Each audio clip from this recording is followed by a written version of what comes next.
My name is Sam Harrison. I'm an investigative journalist working for a British national newspaper. I was inspired to get into journalism by the example of two investigative journalists who took great personal risks in order to expose wrongdoing and corruption.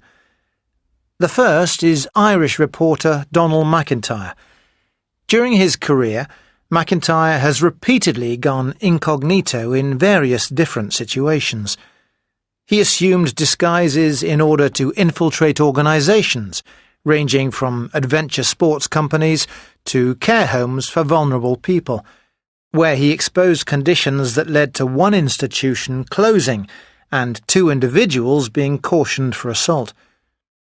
In the course of his 20-year career in journalism, he's been shot at, beaten, abused on the streets in front of his children, and forced to move house more than 50 times because of death threats.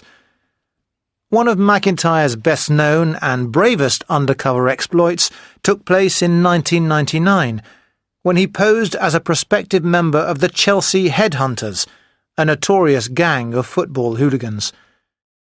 During his time undercover, McIntyre confirmed that the Headhunters had ties to a neo-Nazi organisation called Combat 18.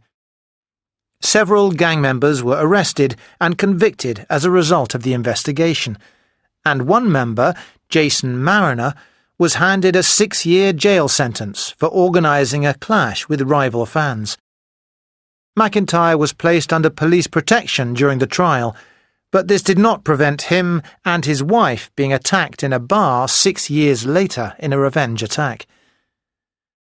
My second hero is the journalist John Howard Griffin. A variety of experiences in the Second World War, ranging from smuggling Jews to safety with the French resistance to suffering from years of blindness after being struck by shrapnel, had a profound effect on him. And in 1959, Griffin began taking the drug oxiralin, which, in combination with exposure to a sun lamp, turned his skin black. No other alteration to his appearance was necessary, apart from shaving his head. He had become, to all eyes, a black man. Essentially, he had changed race for his career. Griffin travelled through the deep south of the United States with the aim of discovering what it was like to be black.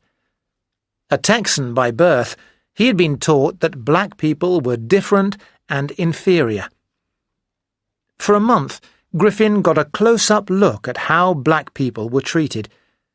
He found that the determining factor affecting how whites behaved towards him was the colour of his skin.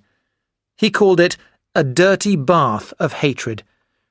What's more, Griffin began to question whether racism was merely a southern problem, or, if it was, as he had come to believe, a human problem.